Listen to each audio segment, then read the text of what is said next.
Let's talk about the suspense file process. So the two appropriations committees in the California Legislature have a unique procedure.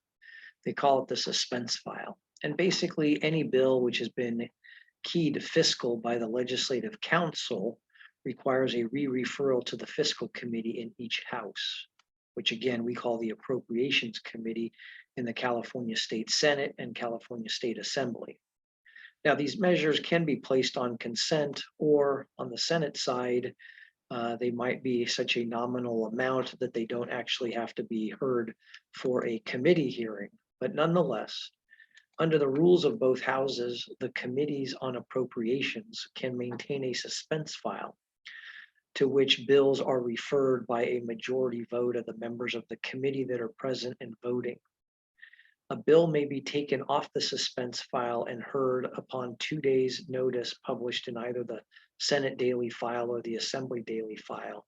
And that too is done by a majority vote of the members of the committee. The suspense file then is used by the appropriations committees in the two houses basically as a means of managing their bill loads. While the intent behind the suspense file makes sense in concept, for consideration of all fiscal related bills at one single time, the practical implications of determining which bills stay or leave the suspense file are interesting quite a bit to watch in process. So again, the intent is to consider all the bills with a fiscal impact above a certain monetary threshold all at the same time. And this way, the committee will vote on all the fiscal bills once all of them have been heard and they're before the committee on a single day for vote. In this way, the fiscal committee can make decisions on all the bills that have a fiscal impact at one time rather than each week while they're meeting throughout the legislative session. So between 80%, 85% of the bills that go before the appropriations committees end up going to the suspense files. Each fiscal committee in the two houses has a threshold for bills, and these amounts naturally do differ between the Assembly and Senate.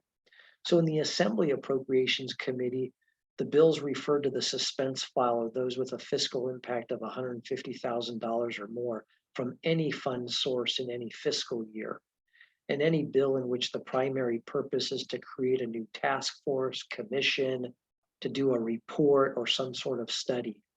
All of these categories meet the criteria for referral to the committee suspense file.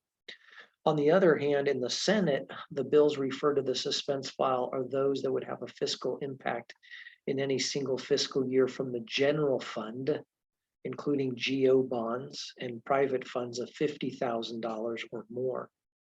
Also referred to the suspense file are pilot project bills if the statewide implementation costs of the program or the project would be in excess of $50,000 in any single fiscal year.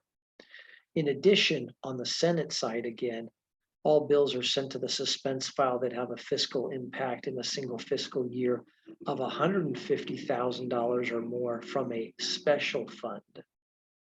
An important exception to this rule applies where a bill is not sent to suspense if the bill is a deficiency bill or a supplemental appropriations bill that is authored by the chair of the Senate or Assembly budget committees, as well as the claims or judgment bills that are authored by the chair of the Senate or the Assembly Appropriations Committee.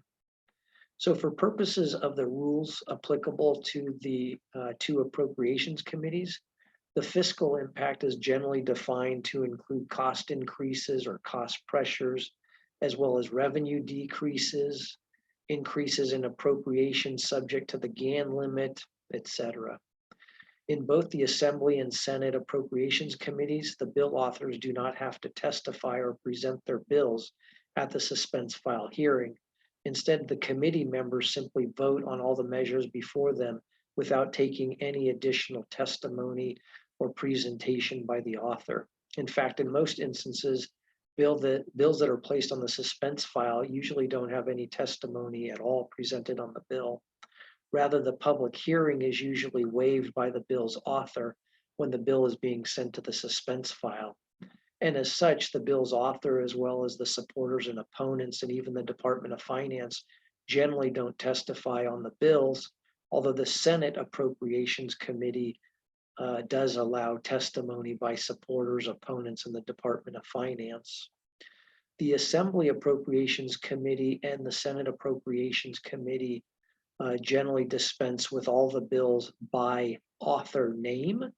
Historically, the Assembly Appropriations Committee had done it by subject matter, but that seems to be no longer the case.